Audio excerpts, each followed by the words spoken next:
होती हैं। आपने देखा होगा जैसे सिंपल वाले प्लांट होते हैं जो हमारे मैदानी भागों में होते हैं, नीम के, पीपल के, वो अलग प्लांट होते हैं। लेकिन अगर आप रेगिस्तान की तरफ जाएंगे वहां अलग प्लांट होते हैं। और आपने कुछ ऐसे भी प्लांट देखे हैं जो जल में भी होते हैं, है ना, जैसे कमल होता है, सिंगाड़ा होता है, कुंदनी होता है, ये भी प्लांट होते हैं। पर्वतीय इलाकों में जाएंगे आप, पहाड़ों की तरफ, तो वहां पर अलग प्रकार के प्लांट होते हैं कि नहीं? वही चीज हम यहाँ बताएंगे। पौधों में अनुकूलन कितने प्रकार का होता है? तो फर्स्ट हमने लिखा है जलीय पौधे। किस तरह के प्लांट है ये? जलीय पौधे, यानी कि एक्वेटिक प्लांट। जलीय पौधे जल में पाए जाते हैं।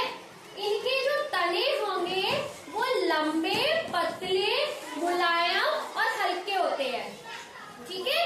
और रही बात अगर पत्तियों की बात करें तो वो भी कैसी होती हैं? पतली होती हैं और उनकी सतह पर मोमी, जो वैक्स वाली जो मोम होता है ना, उस तरह से चिकनी होती है, ठीक है। तो मोम की तरह से चिकनी है। कौन कौन सी है? जैसे कमल की, कुमुदनी, जलकुंभी, ये प्लांट्स है, ठीक बेटा।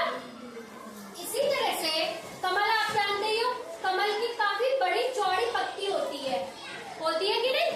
चौड़ी पत्ती सिकाड़े की भी होती है और कुछ इससे हल्के होती है ताकि वो पानी की सतह पर तैरते रहें।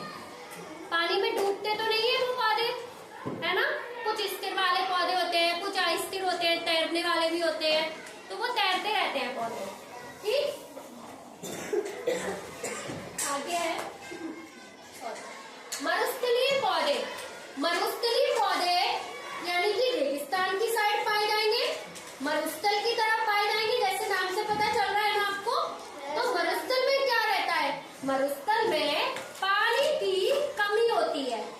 पानी बारिश होती है क्या रेगिस्तान की साइड? नहीं ना, बहुत कम होती है, ना के बराबर बारिश होती है। रेत ज्यादा रहता है वहां पर। तो ऐसे इलाके में जो पौधे होते हैं वो कहलाते हैं मरुस्थलीय पौधे, ठीक बेटा। पानी की कमी वाले स्थानों पर पाए जाते हैं। इनकी पत्तियां होती है वो कटीली होती है, जैसे कि आपने देखा होगा नागफनी का पौधा कुछ इस तरह से होता है ना। और फ्लावर सा भी निकला रहता है उस पे, रेड कलर का, पिंक या जो भी है, अब तो रेड येलो भी होता है। तो और उसमें इस तरह के स्पाइक्स होते हैं, कांटे होते हैं उसमें। कौन से वाले में? ये नागफनी का पौधा होता है, इस तरह का होता है कि नहीं। यानी इसमें क्या होता है, इनकी पत्तियां जो है वो कांटों के रूप में बदल जाती है। पत्तियां कांटों में बदल गई और जो तना है, तना वो आपने कैसा देखा होगा, वो मोटा हो जाता है, मार्शल होता है ना। या वही चीज हमने इसमें लिखा है कि इनकी पत्तियां कटीली होती हैं, जिससे पासपोसर्जन नहीं हो पाएगा, कम होगा। या फिर इनका तना हरा, चपटा, गूदेदार होता है, जैसे कि नागफनी का। इसी तरह से आपने एलोवेरा की पत्ती देखी होगी। एलोवेरा की पत्ती होगी और उसमें स्पाइन्स निकले होते हैं, कांटे कांटे से निकले होते हैं कि नहीं। फिर आप उसको साइड से मतलब हटा देते हैं बीच में और खोल के कट करके देखेंगे तो कितना गूदा निकलता है ना।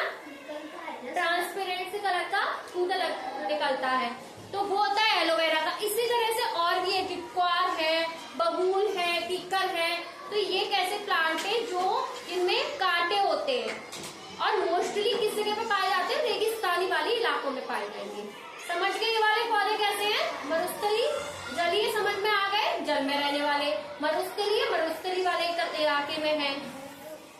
अगला देखिए पर्वतीय पौधे, माउंटेनियन प्लांट्स। ये कैसे होते हैं? माउंटेन पे जो पाए जाते हैं।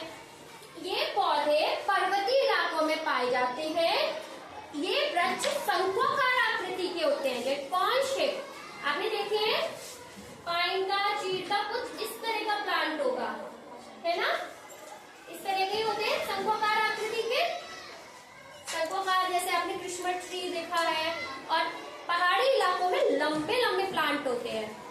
वो क्यों होते हैं? जैसे बारिश हुई, बर्फ पड़ी, तो वो क्या होगा, बर्फ जो है उनसे आपके इस तरह का कोई प्लांट है, नीम का है या उसका है, तो उसपे क्या है, बर्फ इकट्ठी हो जाएगी,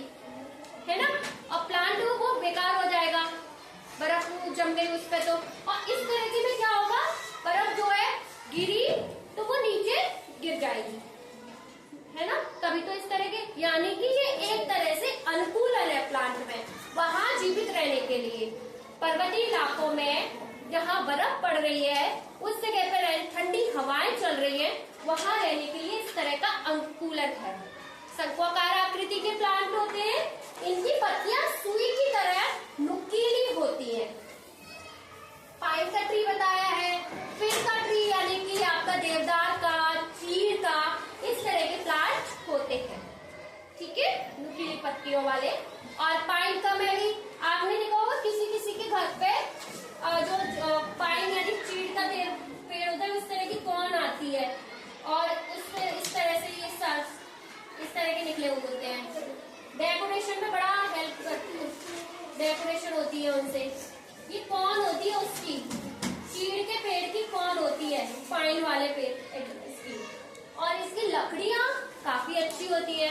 चीड़ की लकड़ी से फर्नीचर वगैरह भी बनाए जाते हैं, तो काफी अच्छे होते हैं, ठीक है। तो ये हमारे 3 तरह के हमने पौधों में अनुकूलन के प्रकार बता दिए। जलीय पौधे, मरुस्थलीय पौधे, पर्वतीय पौधे। कुछ आपके जो आगे जाके टॉपिक इसमें नहीं है आपके 4th क्लास में, लेकिन आगे भी है लवणोद्भिद पौधे, ठीक है, इसमें नहीं है। उसमें कुछ क्वेश्चन और कुछ ऐसे कीट बच्ची पौधे हो गए, जैसे कीट बच्ची पौधे कीटों को खाते हैं। कीटों को कैसे, क्योंकि वहां दलदल वाली जमीन पर नाइट्रोजन की कमी थी, तभी तो ऐसा कर रहे थे। इंसेक्टिवोरस प्लांट, कीट बच्ची पढ़े है ना, 2 दिन पहले ही हमने कराया था। तो ये कीट बच्ची पौधे भी, यानी कि पौधों में अनुकूलन के लिए विशेष तरह के चीजें होती है, ठीक है। ये समझ में आ गया? Yes madam. ओके।